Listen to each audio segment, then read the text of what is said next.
Truly He is the one, He has no father or son. All praises are due to Allahu Allah. All praises are due to Allahu Allah. Allahu Allahu Allahu Allah. Allahu. Assalamu alaikum wa rahmatullahi wa barakatuhu. If you would like to dedicate copies of one of these publications as Sadaqah Jariyah, continuous blessings for your parents or dear ones who have passed away, or fi sabilillah, in the path of Allah, please give us a call so we can place your names on these dedicated publications. You can call us at 954-986-0158, or you can also visit us at www.alhikmat.com. Allah is the creator of different faces.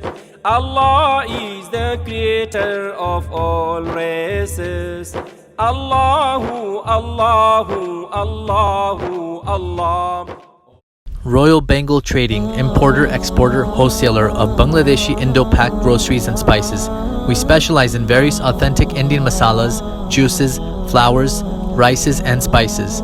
We offer exclusive brands as Ocean Pearl, Shan, National, Tilda, Himani, and many, many more. We're located at 36B Coroni Savannah Road, Charleville, Chaguanas, Trinidad and Tobago. You can call us at 473-4676 or call 476-3117. Email us at wahabdk@gmail.com. Now open Sajida exclusive for all of your Islamic and casual wear. We carry a large selection of silk route and al-karam gowns, scarves, hijabs, hijab pins, and many other accessories. We have exclusive Swarovski gold-filled and sterling silver jewelry. We are located in store 143, Coroni Savannah Road, Charleville, Chaguanas, located on the opposite side of TNT Chicken Hut. For more info, you can call 328-6682 or 295-5400.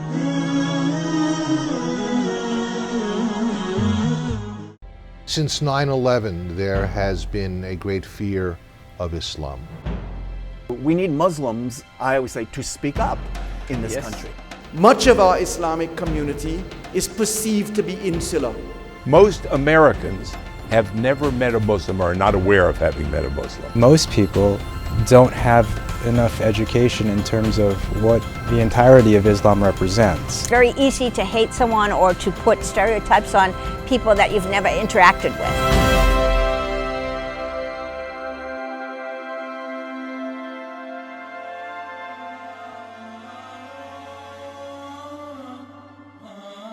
But do you think if Muslims were more integrated in society, in America, in the United States of America, then there would have been less anti-Muslim scenario?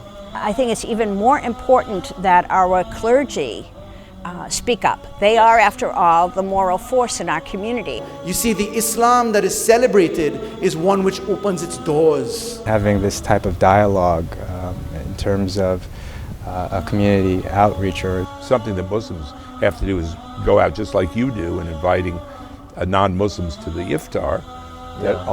And you do a lot of speaking to mixed groups. We have to change the language from us versus them to a language of we. I believe that if we can stand together against the forces of hatred and be unified in this country, then we can do wonderful things. Bringing us together to enhance the beauty of humankind. think religion can be such a powerful force for unity. Of course. We've made it into this powerful force for disunity. Keep trying to understand each other and care for each other and keep building a world community, because I believe that's what God wants for us all. And I'm in their mosques and they're in my temple, and it's been a phenomenal experience. I've had a very warm and welcoming experience from all the brothers and sisters in the community. That every human being is either your brother in faith or brother in humanity. In Arabic, the word is lita'arafu, so that you will learn to understand one another. And this is the truth of what it should be. You see, this is why I am so pleased to come here today, to support the work of Al-Hikmat. The kind of intolerance and the violence that we see across the globe is rooted in ignorance, which we can overcome by teaching. Yes. Also rooted in fear, which we can overcome by experiencing, where we can actually live in each other's presence. You know, it's rooted in this myopic kind of my way only, rather than this understanding that maybe all of us have more in common, and at the core of who we are is this truly global family that we belong to. I'd like to say what a joy and pleasure it is to have Shaikh Shafayat as my friend, as my teacher, as my co-worker in the vineyard of Allah, God, where we work together to make this world a better place, to do God's work, to do the work which we are commanded to do as human beings. Assalamu alaikum, and welcome to my journey to Islam on Al-Hikmat TV, 24/7 online. It is indeed a pleasure to have with us in Al-Hikmat studio, Brother Richard Jordan. Welcome to the show, brother. Thank you, Shaykh. Brother Richard Jordan is a man of a lot of experience, a lot of spiritual and physical and medical experience, a wealthy background from a spiritual, Islamic, scientific, healthy point of view. He has a very interesting life in living in the West and in the East. He has been in Saudi Arabia, living between the East and the West for more than 40 years now.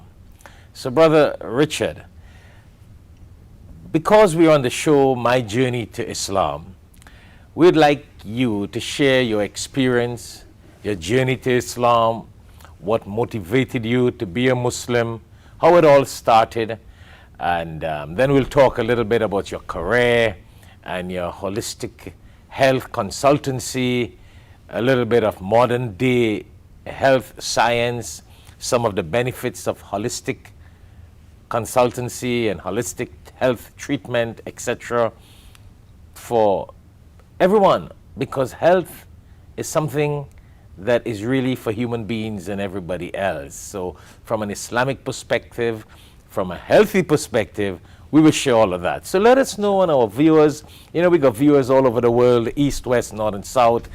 Could you share with us what really motivated you to be a Muslim? Sure. So I was, my family moved to Saudi Arabia in the mid to late 70s, and we spent the better part of 20 years. They spent the better part of 20 years there. And in that process, we happened to be living within the society, and we were, exposed to the prayer call on a daily basis, and we were, mingling with Muslims on a daily basis. But we weren't Muslim.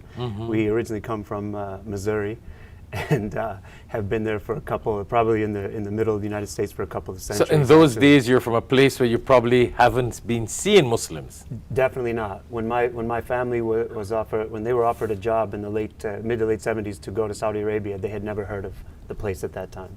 Wow. Yeah.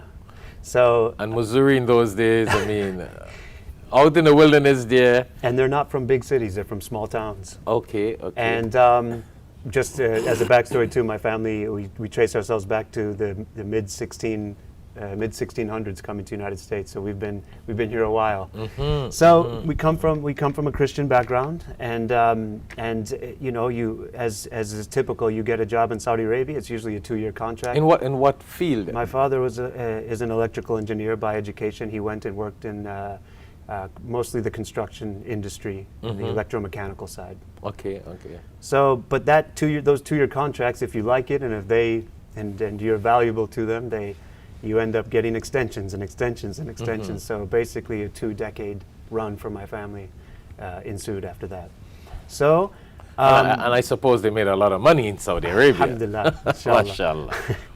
So I was around Islam, as it was just a part of life. You can't, in Saudi Arabia, as you know, you can't, it's not something that you can ignore. It's a part of the fabric of the society. Yes. So, yes. Alhamdulillah.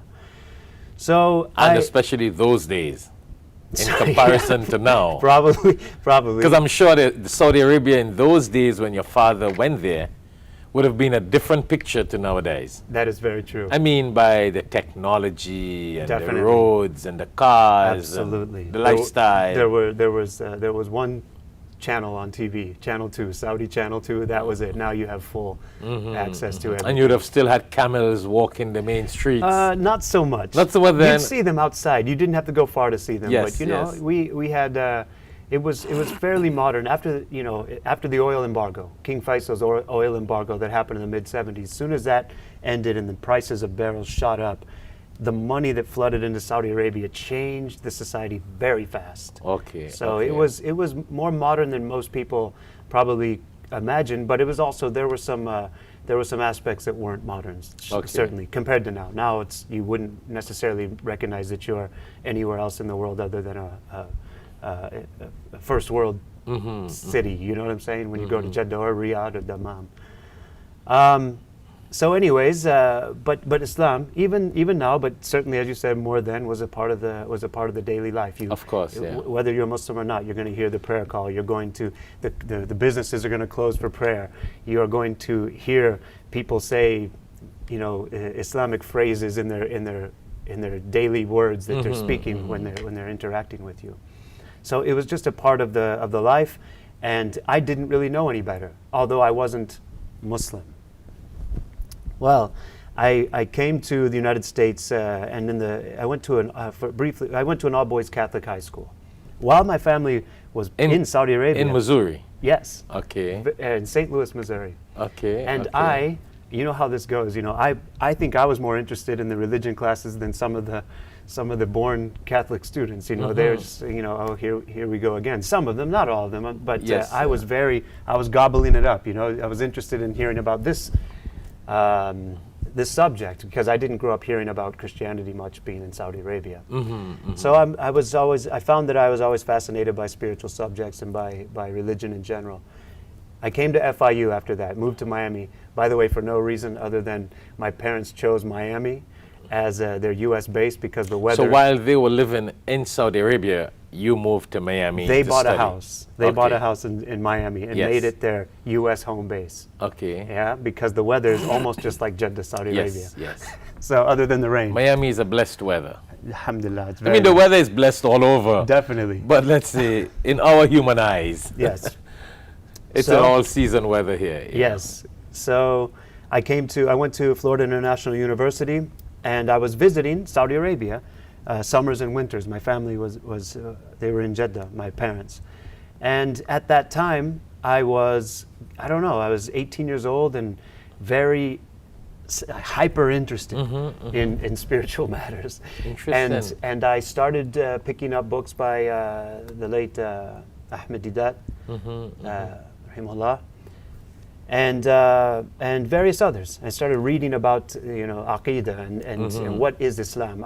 Even though I knew that they believed in one God and Muhammad was the prophet, things like this, but I didn't know much. Right. So as I started reading it and as I started comparing it to what I had already learned from the Christian standpoint, let's say. And I also read a book by Houston Smith called The Religions of Man, where I studied a little bit. I'm not saying I know I'm not a Buddhist scholar or a Hindu scholar. So you were searching, I was searching. Studying, Yes. you were seeking, Yes.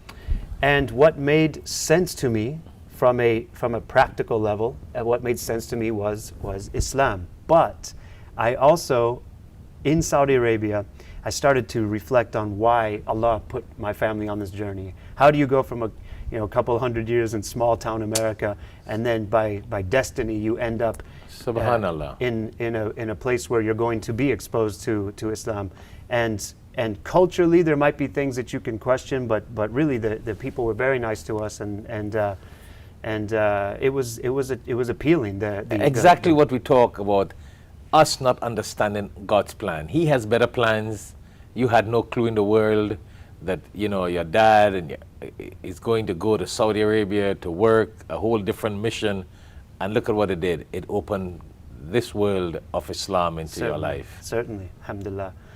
So I was scuba diving in the Red Sea a lot. And so your parents, are they Muslims? Alhamdulillah, yes. So did they convert before you? They did, but they didn't.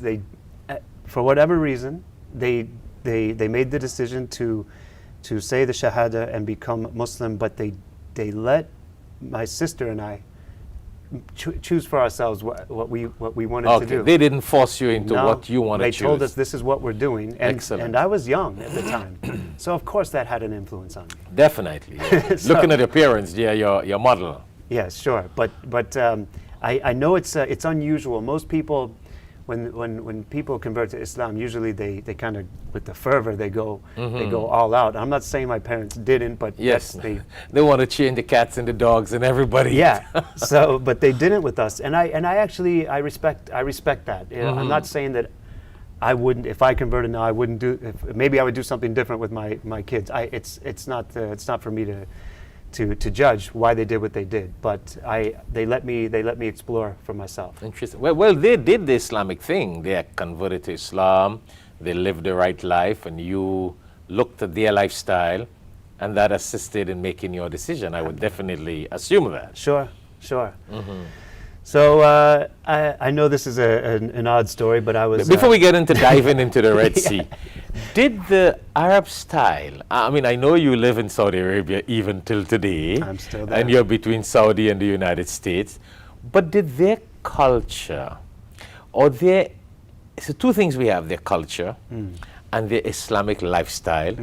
Did that really, and be very, very, very open, because, we do have many Arabs who view this program. It goes worldwide. We got a lot of people who view us live every Friday from Dubai and other places. So did their lifestyle from an Islamic point of view create any impact to motivate you to accept Islam?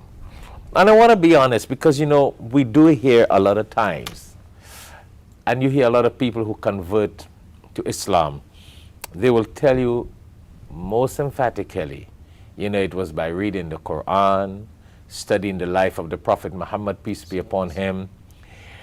And it was not really the practicality of the Muslims that really won their hearts to accept Islam.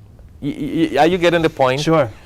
You know what I'm saying? 100%. So generally, I know it will not be 100% one way, because your culture has a lot of difference with people doing different things, but generally. Yeah. I would say, and being very frank, okay, and what I'm saying, the books you read, the studying, your searching, was that the main reason that guided you to it, by the mercy of Allah, or did their culture, their lifestyle had any influence? I would say it had a huge influence. But that being said, I'm not 100% sure it would be the same if it was happening today. And I don't mean that with any, I don't mean that, no, I don't want to sound critical, but it's not as obvious. It's just not as obvious. But in the 70s and the 80s, which when I made my decision, which was in the early 90s to convert to Islam, the 70s and the 80s is what I had on my mind. My memories of growing up there, my formative years spent there. In general, the manners, or the adab, and the outward akhlaq of the Saudis and the non-Saudis. There's a lot of Arabs from various parts, and also in Jeddah and in the Hijaz region of Saudi Arabia. It's so diverse. You have African Muslims, you have Pakistani Muslims, Indian Muslims, Indonesians. You have everybody there, but certainly the Arabs are predominant. Their manners, from what I saw as a child, which would have been the way they conducted themselves in the streets, the way they conducted themselves when they invited us to their homes. It wasn't something that I was seeing in America. Yes, it certainly wasn't, and it was. I found it to be maybe to an idealistic level, you know, but I found it to be superior from a manners standpoint. And then, as I started to study Islam, I realized that you cannot separate Islam from that. Like they are, for 1400 years, they have been. I know that there were desert traditions that made them have some of the manners they have as well. But Islam is also a part of that can't be. Well, separated. of course, actually, as the Prophet, peace be upon him, says, I was sent to teach good manners. So when we look at the Prophet ﷺ saying that, I mean, here is the Prophet of God, and everybody they know that prophets come to teach the words of God, the scripture, Jesus, Moses, peace be upon them. But in addition to Prophet Muhammad, peace be upon him, coming to bring the message to us, he also said, I was sent to teach good manners. So what you're saying there, basically those characteristics, for want of a better word, were not really a reflection of the Arab culture, but it was a reflection of the good manners that the Prophet, peace be upon him, taught and got inculcated into the Arabs. Sure. Is that what we're saying? That's right? what I'm saying, yeah. Subhanallah. You know, and that really brings us to the point, Brother Richard, when, you know, people who criticize Islam by saying that Islam was spread by the sword, that's a clear indication what you are saying, that Islam was spread by the love and the characteristics and the good manners of the Prophet, peace be upon him. I agree 100%. I mean, you're a living example. That's why a man like you who lived there for 40 years, you saying that, I mean, that is words of gold and diamond for viewers worldwide to hear. Sure, and I would also say, you know, it's human nature to judge people by the actions of a few, whether we're talking about big subjects, you know, like what's going on in the world stage right now, or whether we're talking about bad manners. Of course, you can find people with bad manners from wherever. It's human nature. For some reason, the opposing sides, whether it's us or whether it's them, wants to always point fingers at people who act inappropriately, and they can say, well, I saw those people that you're talking about, and they acted poorly in public and things like that. Definitely. I mean, you don't look at the exceptional cases, the one and two, you know. I mean, America got a lot of criminals, but doesn't mean that all Americans are criminals. Every day you hear shooting, you know, killing, crime, murder, but does that mean America is a bunch of criminals? No. And it's interesting you say that too, because on the other side of the planet, people who have never visited the United States, for instance, Arabs, maybe even you know, all nationalities, until they visit the United States, they judge us by what they see from our TV programs. So they think all of us are like dodging bullets all the time and drive-by shootings and everything's. Oh my goodness! I mean, but that's a good point. That, you know, you hear all about the shootings and guns and gun violence, but yet America is one of the safest places in the world. Alhamdulillah and mashallah. I will tell you, when Saudis, I know lots of Saudis who have studied in the United States and lived in the United States for a long time, and they always come back to Saudi Arabia talking about the general good nature of American people and the good manners of American people. Subhanallah. And I mean, I wanted to share that for viewers to hear, that sort of, those characteristics that you mentioned had to create an impact, because nowadays the thing that you said would be a little different, yet I suppose that would not necessarily mean that it's anything to do with a change in Islam, but yet the Prophet, peace be upon him, has prophesied that due to wealth, due to money, due to power, you know, the hubbul dunya, the hubbul mal, at the end of the day, the love for wealth, does create an impact and changes in people. So maybe the little change that you see in some of the Arabs today will definitely be because of wealth and you know, the sophisticated thing in nowadays time that probably differ from what you saw 40 years ago? Sure. I also think that there's just by our modern various reasons that we've become more sedentary and our lifestyle has become less human interactive. Yes. We don't meet people as much as we used to. We don't know our neighbors like we used to, even there. You know, it's you know, people go to work, they go home and watch too much TV and things like that. It's just different. No, and that's why, you know, we love to have people like you on this show on Al Hikmah TV, because by you sharing your lifestyle, your experience, your journey to Islam, this is a great learning for our viewers, for Muslims, for non-Muslims. You know, a lot of Muslims may not know what they have and they do not appreciate what they have. So by you sharing that, it's really a wealth of information. Thank you. So tell us about that diving into the Red Sea. It's just I like to tell you know this story because it's, if you've ever had a moment in your life where you felt vulnerable, you know, you felt this big, you know. I was scuba diving, as I said, in the Red Sea, which is beautiful. Anyone who gets a chance in Jeddah, which is less, the reefs are less destroyed or tampered with than you might get on the Egyptian side, where there's more tourism. So for the advanced dive part, we started doing night dives. So being underwater 20, 30, 40 feet at night is a bit scary. Wow. Yeah. Definitely. So the instructor said, we're going to go down, and at some point I'm going to cut the lights, and I want everybody to cut their lights. And I'm was the instructor an Arab? No, he was American. American, okay. And you got a lot of Arabs in the swimming? Now. Yeah. Now there's a lot of Saudis diving. Before there wasn't. There wasn't. Okay. Now there's a lot. And but yeah, we were all Westerners in this particular moment. But I don't know how else to say it. I had a spiritual moment when I turned that light off, and I was in the darkness, in the ocean, in the sea at night. Wow. Feeling dependent on something other than myself. Now, of course, that's how one would feel, and people could say, oh, well, you had that spiritual/emotional experience, you felt you needed to call out for something. But I was already on the brink.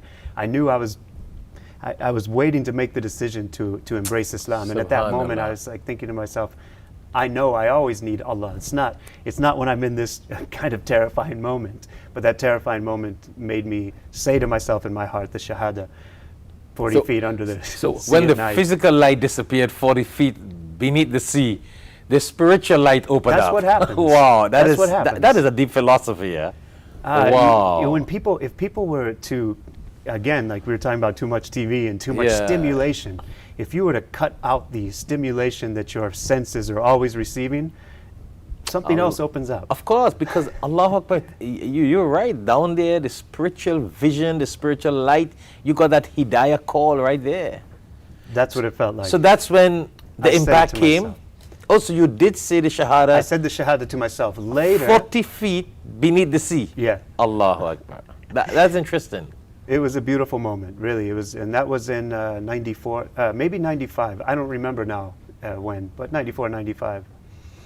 Then I went to the Islamic Education Foundation in Jeddah and officially said Shahada. Wow, that is really, really phenomenal. And I think that should be a wake-up call for a lot of people. A lot of people. And that's a way how Allah has so many different ways of giving you guidance and giving the whole world guidance. Well, if there is nothing else for you to tell us, I know there are a lot you can tell us about your journey to Islam. And from you coming into the fold of Islam from that spiritual perspective, we're going to go on a short break. But when we get back, we want to talk to our audience. We want you to talk. We will discuss so our audience can benefit from your profession now, your holistic medicine consultancy, and your experience and what you would like our viewers and our viewers worldwide to benefit from. Some of the benefits of holistic medicine, you know, the healthy aspect and how to be healthier and how it connects with Islam. Sure. You know, because the body is connected spiritually to the soul. They both go together. Absolutely. You know, it's like blood and the veins, so they work together. So we have been talking to Brother Richard Jordan, for those of you who have just tuned into this program, and he has actually reverted and converted, as we want to say, to Islam. He lives between Saudi Arabia and the USA, Miami. He has many years of experience in holistic medicine that he teaches in Saudi Arabia and in America, and has had a wonderful spiritual, medical, physical experience and wealth of knowledge to share to you. So do stay tuned. When we come back after the short break, we'll continue the healthy discussion. We were talking about the spiritual aspect. We'll continue with the healthy aspect of Brother Richard's Jordan experience and knowledge, inshallah. Inshallah.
And get people to understand the true message of the Quran and the true life pattern and conduct of Prophet Muhammad sallallahu alaihi wasallam, people will have this sort of hate against us.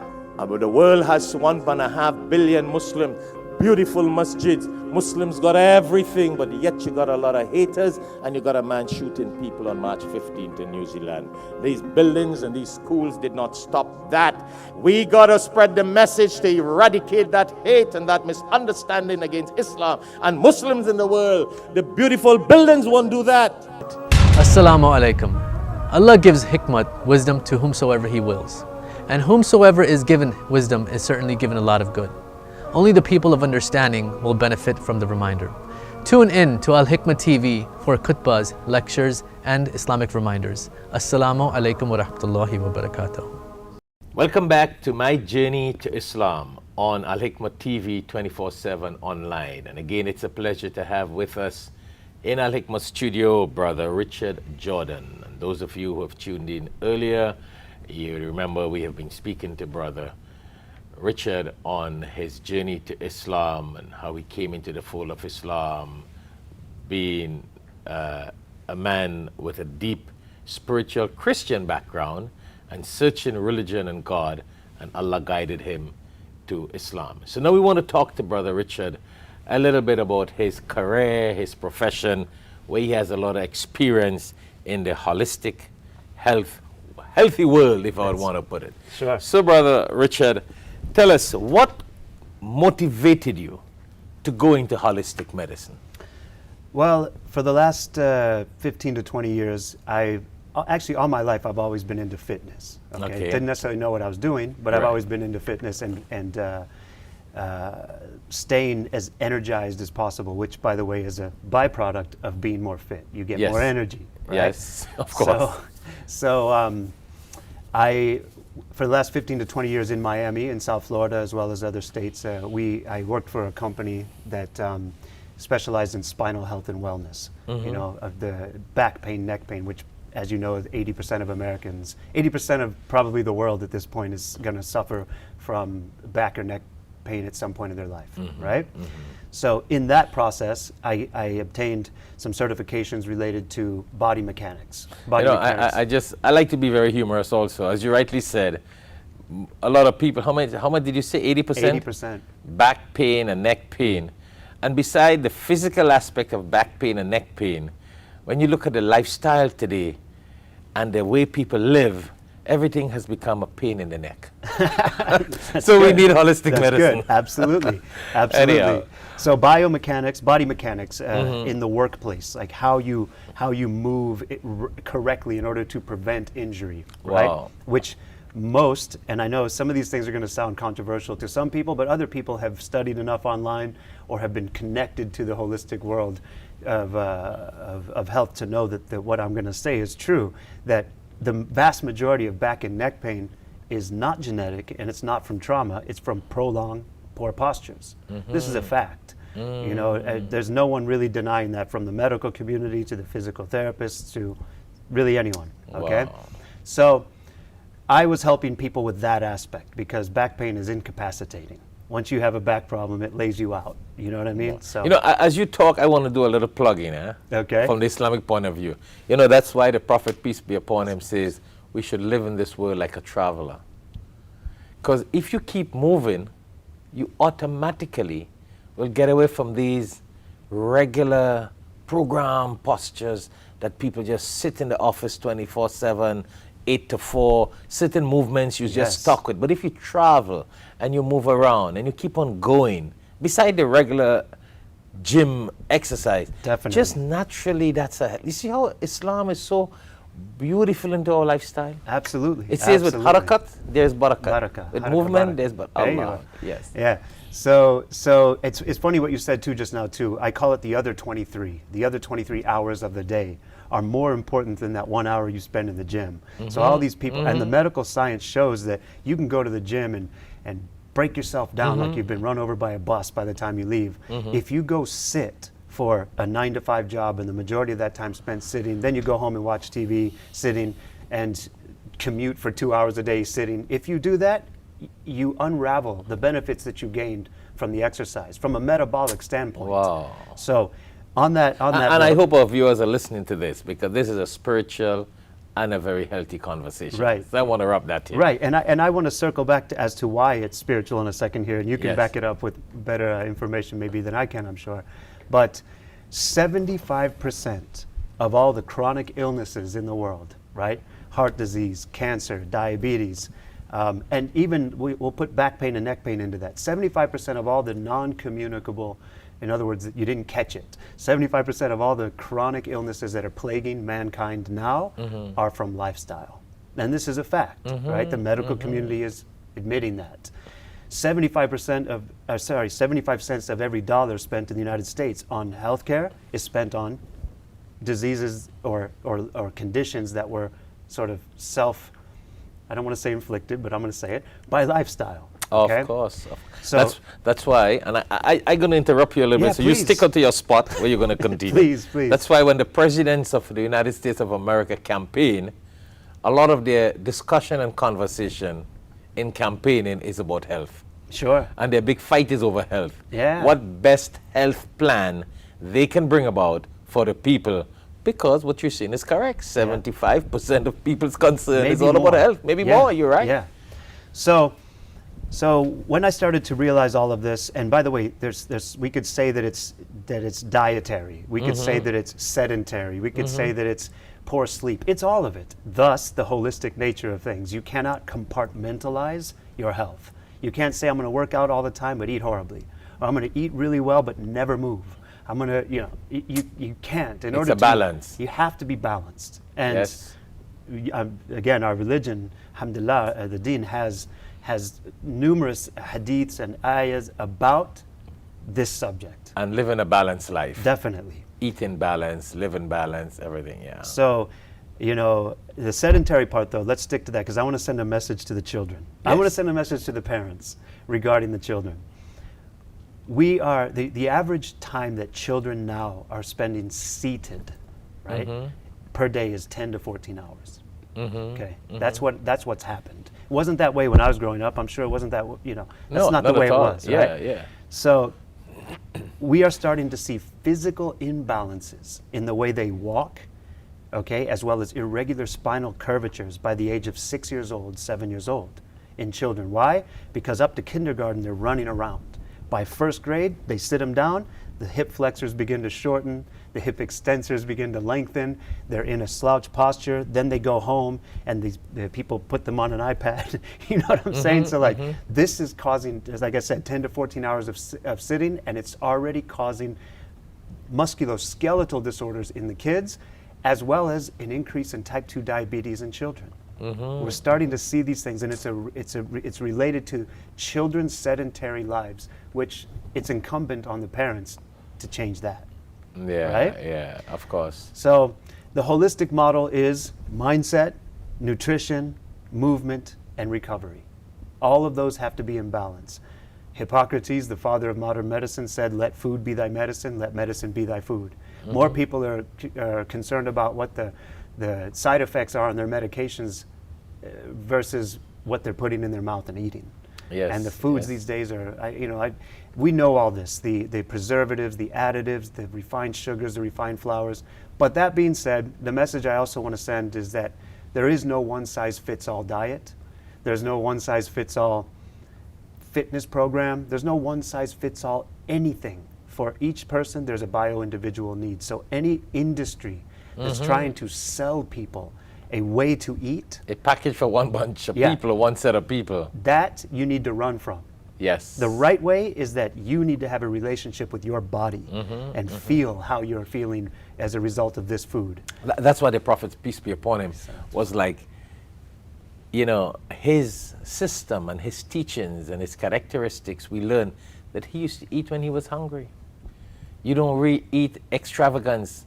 You eat when the body needs it. The body tells you when it needs certain things. Sure. And it used to be a practice of the Prophet, peace be upon him, when he ate, he would walk after. He would take a few footsteps. Now, people nowadays, they stuff themselves with food, couple hours, they spend couple hours eating, breakfast, lunch, dinner, and then a couple hours in the gym. It doesn't work. No. It's not balanced. Right. If every time you eat, you take a few footsteps, 40 footsteps, 100 footsteps, you start getting that natural cycle. I'm not saying you don't need to be in the gym. I'm registered in the gym. I go to the gym, but the gym is not mandatory for me because my lifestyle is designed into movements. Sure. And I should be moving more, but I'm just saying, a lot of people think it's the gym is the answer. Nobody says no. It's the physical fitness is the answer. Sure. Not being on a machine. 100%. Just again, it's another big industry influence. Like gyms and all that. You need them. Of course. You need them. But it has its benefits. Of course. Yeah. But only because our lifestyle is no longer functionally, it's not filled with functional movement. They didn't need a gym 100 years ago. And they lived 100 years. Right. So all this is so important. Another thing real quick about sitting that I'd like to say is the science shows that after about 40 minutes of sitting, your body goes into fat storage. So anyone who's hustling at a gym. That's interesting. Anyone who's hustling in a gym and trying to lose weight and finding that they're having a hard time losing weight, they might want to use their phone to remind them to stand up for basically 20 minutes per hour. You don't have to walk. As soon as you stand, your metabolism spikes. It wakes up again. But if you sit longer than the science says 40 minutes, you will go into fat storage. It's called lipoprotein lipase. It goes into storing your fat to protect your fat stores.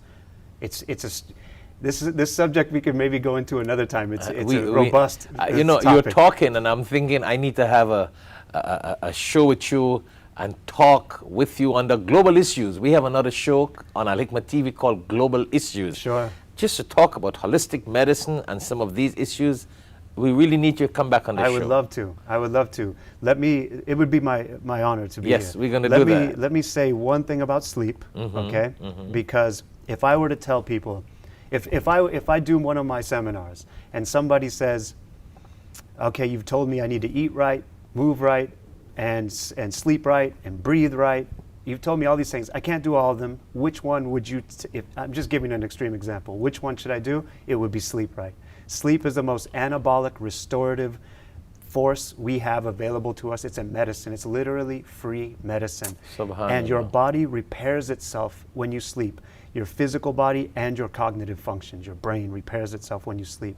There are tons of diseases and illnesses that people are getting as a result of poor and erratic sleep patterns. In other words, not going to bed around the same time every night and waking up around the same time every morning.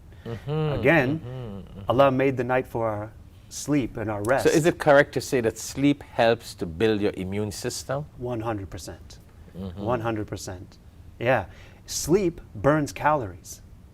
If somebody were to sleep properly And I mean properly. There's a lot of things that go into that. For instance, looking at an iPhone or an Android, or looking at a phone or a screen or a tablet or an iPad, whatever, within 1 hour before bed, the blue light causes your brain to shut down melatonin and release cortisol, which is a stress hormone. So people who are not putting away screens an hour before bed are having a hard time reaching the deepest levels of sleep.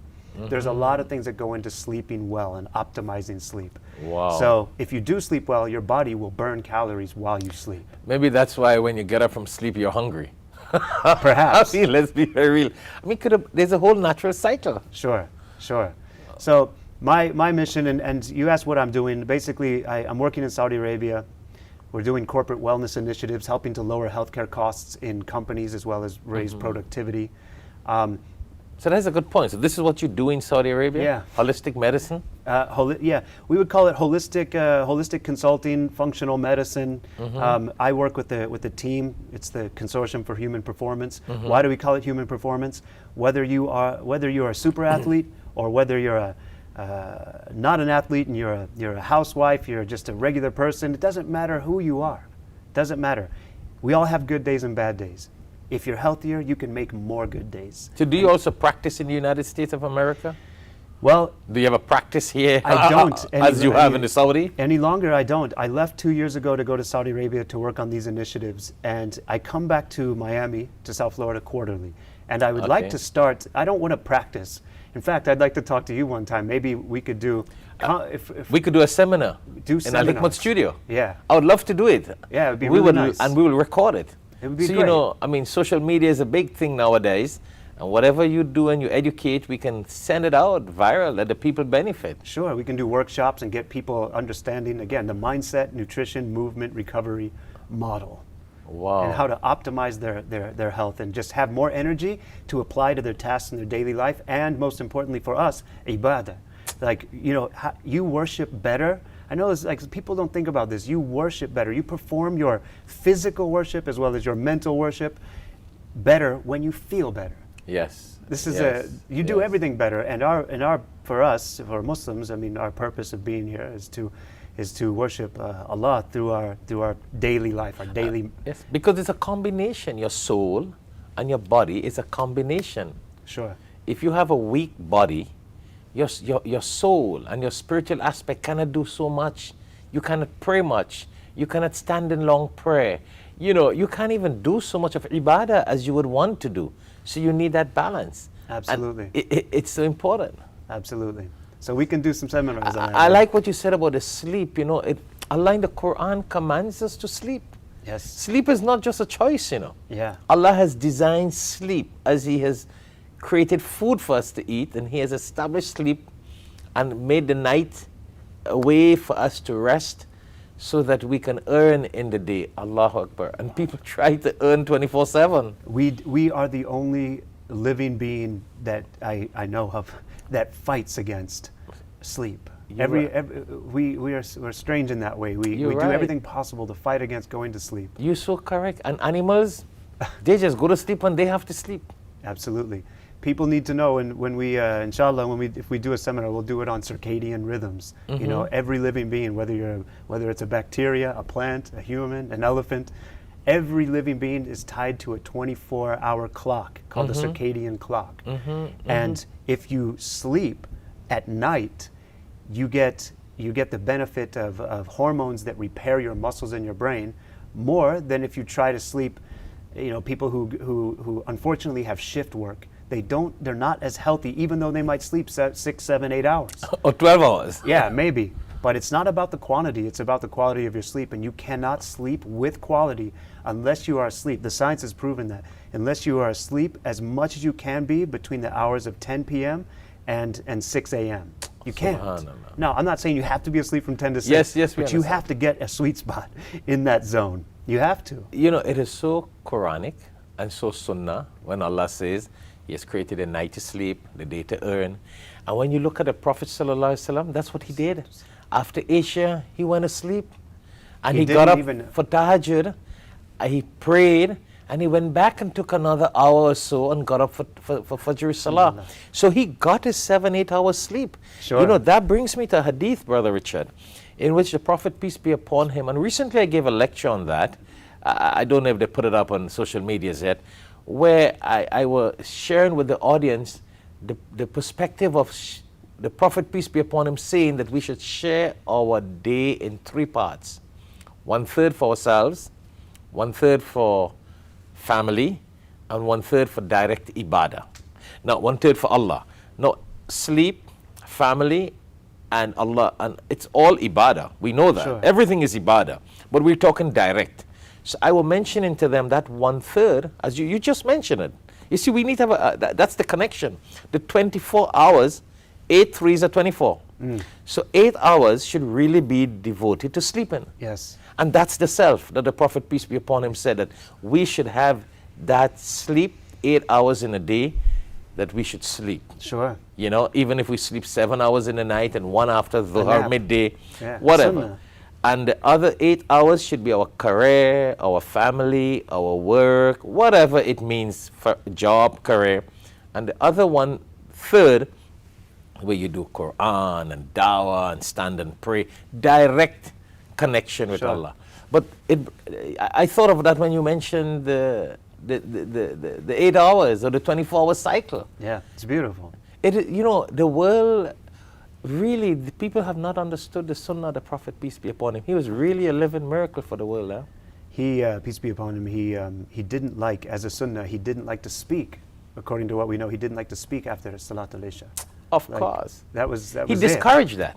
Yeah. Technically, I mean, it's not that if it had to be, it had to be, but he discouraged it. You're so right. So, Allahu Akbar. It's a big bond. Holistic medicine is so tied into Islam. it's amazing. You know, people, and by the way, traditional Chinese medicine is amazing, but every time people want to seek holistic health and preventative health, they seem to gravitate towards traditions that are great traditions, but Islam has all of it. We have Yes. Tibb Nabawi, we have the prophetic medicine, we have the lifestyle alone. His, peace be upon him, the Prophet Muhammad's lifestyle alone is a holistic lifestyle in every way. It was a holistic lifestyle, So- yes. And if it does not work within the fold of Islam, then we have a problem. You're right, there are Indeed. going to be a lot of side effects. Indeed, indeed. So if I just may tell the viewers that Yeah, we on the conclusion of the program. So Yeah. you take the last basically, I'm going to be doing on both sides of the planet, Saudi Arabia, South Florida. I'm going to be doing. I'm going to continue my work. Okay. I don't have a website at this point. We just formed the Consortium for Human Performance, which is myself and other practitioners, and we're in Saudi Arabia. Believe it or not, social media is sort of the way that things get done. So I use. It's going to be an Instagram plug. I use the.richardj as my business Instagram, and I put a lot of health related information on there. I post a lot of graphics with a write up underneath it. So people who want to be connected to what I'm on Twitter.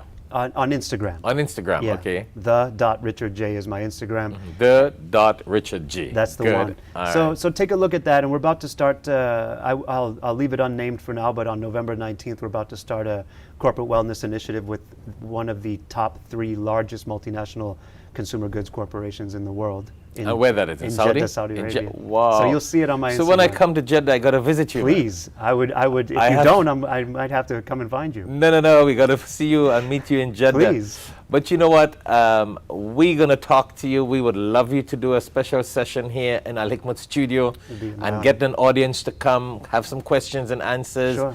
do a recording of it, and we're going to send it viral throughout the world. At least we can share in that means. You're the expert in that field. We can use the media and this means of the media to spread the message and get some blessings from reviving a lot of Sunnah of the Prophet, peace be upon him, through the holistic medicine. Sure. And getting the blessings of helping people. I know we have to really run out of time. Well, But could you in a couple of seconds tell our audience a little bit on the benefit of squatting? And how it helps that circulation of your leg and your body. You touched on a little bit of things, Yeah. but this program going to be a promotion for that 1 hour seminar that we will do in Al Hikmat studio, inshallah. Inshallah. Okay, so in functional movement, squatting is probably the most basic functional movement that we as humans have always done as an activity of daily living. okay? And it didn't matter if you were a baby or if you were elderly. Humans have always been able, and still in areas of the world today where they don't sit in chairs and drive and spend so much time in sedentary positions all day, humans have always been able to squat until their last days, okay? Wow. And because of sitting, as I mentioned before, with the shortening of the hip flexors, as well as lengthening of the hip extensors, knee issues, ankle issues related to sitting have caused people to not be able to go down into a squat. And there are things, let's just face it, like for instance, going to the bathroom and relieving oneself was done by squatting. Now, what would people do if they didn't have? If it would be a disaster if all of a sudden toilets disappeared. Do you know what I'm saying? So that natural system is what is healthier for your body. Of course. So when you go into some places, they tell you Western toilets, yes, Eastern toilets. Yes. Maybe we should change the name and call it healthy toilets, unhealthy toilets. Toilet. Yeah, sedentary lifestyle toilet. Yeah. So what we do is we take first of all, squatting is when you work your muscles, it produces anabolic hormones which help to repair your body. This is a natural byproduct of doing resistance work. Squatting, that's the largest muscle groups that are being used, so it actually helps from a hormonal balance perspective, okay? It also helps to pump circulation. It also helps with digestion to be able to squat. Wow. Okay, there's a lot of things. It's a strengthen your legs, absolutely. circulation, bones. It is such an important functional movement for activities of daily living, okay? Now, when people get to the point where they can't do it, and usually the medical community doesn't tell them, well, you need to be able to get back to functionality. They usually tell them, okay, well, sit in a chair, rest it, and, maybe get some physiotherapy if it's a problem other than just not being able to squat, but to kind of loosen up imbalances or whatever, or repair imbalances. What I want to tell people is that you can get back to squatting. There are ways to enable people to be able to squat again. So don't surrender. Yes. You should, again, in order to be able to make salah. I know there's a lot of people tell me they wish they could make sujood again. You know what I mean? But they can't. So there's some information I'll be putting out online, and next time, inshallah, we can do a seminar related to that. We can do a functional movement We seminar. are going to do that. And I want to thank you very much, Brother Richard Jordan, for this wonderful session and the way you have enlightened our viewers worldwide from a spiritual point of view, the holistic medicine. And we really want to commit you, inshallah, to have a seminar here at Al-Hikmat Studio. And we're going to let the viewers know you could start contacting Al-Hikmat office or email or whatever to find out when we're going to do this. I wish we could do it live. If we could, we will do it live. If not, stay tuned to hear when we will have it out on YouTube and on Al-Hikmat TV, etc., social media, inshallah. So we want to take this opportunity to thank Brother Richard Jordan. I know this interview is all about my journey to Islam, but holistic medicine is my journey to Islam. Spiritually, physically, it was his journey to Islam and accepting Islam, and he is in a field that can let people live a physical, healthy life, which is an Islamic lifestyle. So we can combine everything together. We want to take this opportunity, Brother Richard, to thank you very much and our viewers worldwide for tuning in to Al-Hikmat TV 24/7 online. Thank you very much, and Assalamu alaikum wa rahmatullahi wa barakatuh.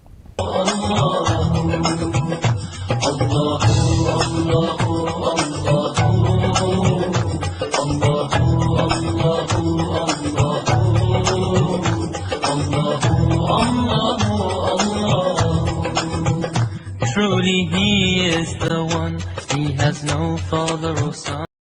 All praises are due to Allahu Allah. All praises are due to Allahu Allah.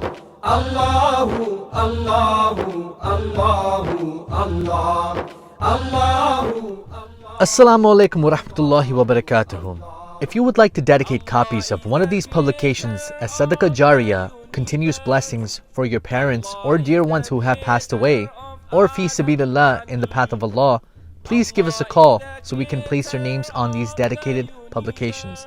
You can call us at 954-986-0158 or you can also visit us at www.alhikmat.com. Allah is the creator of different faces. Allah is the creator of all races. Allahu, Allahu, Allahu, Allah. Royal Bengal Trading, importer, exporter, wholesaler of Bangladeshi Indo-Pak groceries and spices. We specialize in various authentic Indian masalas, juices, flours, rices, and spices. We offer exclusive brands as Ocean Pearl, Shan, National, Tilda, Himani, and many, many more. We're located at 36B Coroni Savannah Road, Charleville, Chaguanas, Trinidad and Tobago. You can call us at 473-4676 or call 476-3117. Email us at wahabdk@gmail.com. Now open Sajida exclusive for all of your Islamic and casual wear. We carry a large selection of silk route and al-karam gowns, scarves, hijabs, hijab pins, and many other accessories. We have exclusive Swarovski gold-filled and sterling silver jewelry. We are located in store 143, Coroni Savannah Road, Charleville, Chaguanas, located on the opposite side of TNT Chicken Hut. For more info, you can call 328-6682 or 295-5400.